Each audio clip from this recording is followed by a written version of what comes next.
வெற்றி கழகத்தினுடைய குமரி மேற்கு மாவட்டத்தினுடைய மாவட்ட கழக நிர்வாகிகளில் ஒருவரான வழக்கறிஞர் கே. மைக்கேல் குமார் இன்றைய தினம் மதியானம் முகநூலிலே திமுகவை சேர்ந்த ஜெயராமன் என்பவர் ஒரு பதிவை போட்டிருந்தார்.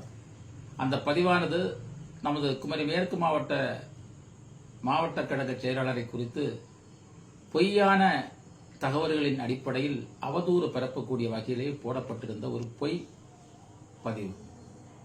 இதனுடைய உண்மை காரணம் என்னவென்றால், நம்முடைய மாவட்ட செயலாளர் அவர்கள் மக்கள் இயக்கத்திலே இருந்து பணிகளை செய்யும் போது திறம்பட தன்னுடைய பணிகளை ஆற்றி வரவே சென்ற உள்ளாட்சி தேர்தலிலே ஆற்றூர் பேரூராட்சியினுடைய 6வது வார்டிலே அவர் தேர்தலை சந்தித்து போட்டியிட்டார்.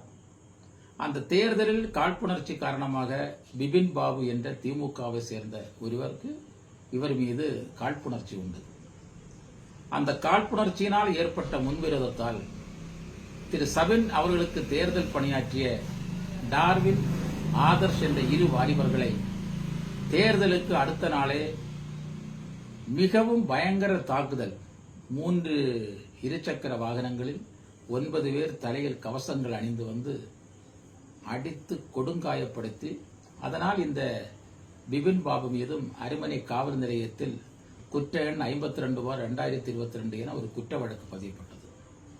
அந்த குற்ற வழக்கின் காழ்ப்புணர்ச்சி காரணமாகவும் ஏற்கனவே இந்த பிபின் பாபுவுக்கு ஆற்றூர் CSI ஆலயத்தினுடைய மண்டபத்தில் வைத்து வேறு இரு தரப்பினருக்கிடையே ஏற்பட்ட சிறு பிரச்சனையில் ஏற்கனவே முன்விரோதம் கொண்ட இந்த பிபின் பாபு அவர் தாக்கப்பட்டதாக திருவட்டார் காவல் நிலையத்திலே ஒரு புகார் மனு அளித்தார்.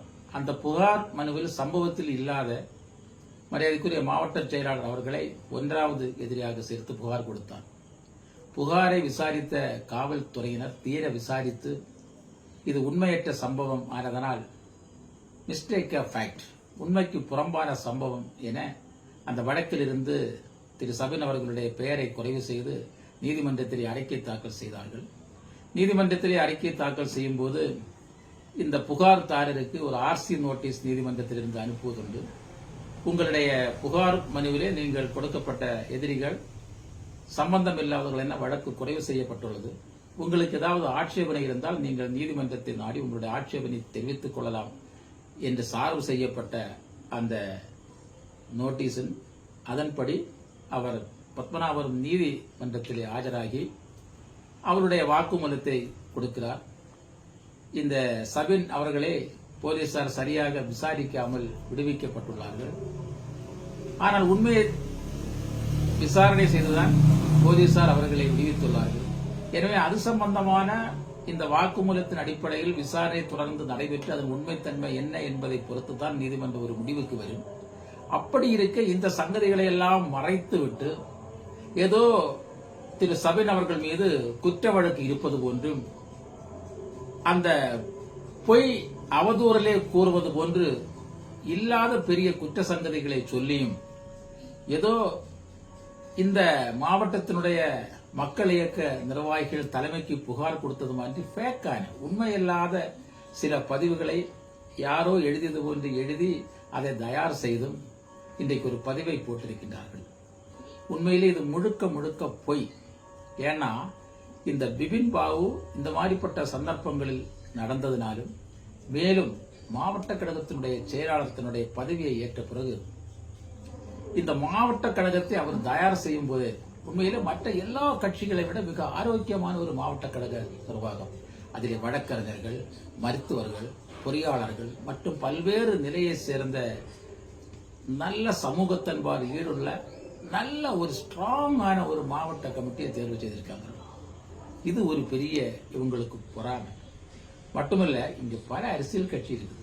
ஆனா மாவட்ட கழக செயலாளர் அவர்கள் மரியாதைக்குரிய தலைவர் தளபதி அவர்களுடைய ஆசையோடு மாவட்ட கழக செயலாளராக நியமிக்கப்பட்டு முதல் முறையாக அவர் 31/1/2025 அன்னைக்கு நமது கேரளா தமிழ்நாடு இலங்கையான களியக்காவலில் வரும்போது அப்படிப்பட்ட ஒரு அற்புதமான ஒரு ஆவேசமான வரவேற்பு சுமார் 1000க்கும் அதிகமான தொண்டர்களும் பொதுமக்களும் எல்லாரும் கலந்து கொண்டு உற்சாக வரவேற்பு. இதையெல்லாம் பார்த்து உண்மையிலே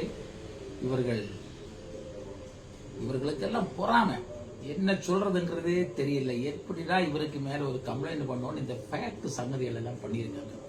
உண்மையிலே இதெல்லாம் தமிழக வெற்றி கழகம் இதை கண்டு பயப்படாது.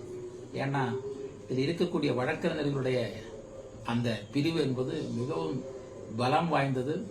சட்டத்தின் பார்வையில் உங்களை என்ன செய்ய வேண்டுமோ கரெக்டா எங்களால் என்ன உண்மையா செய்ய முடியுமோ அதை செஞ்சிருவாங்க. சட்டம் தன் கடமையை செய்யும்.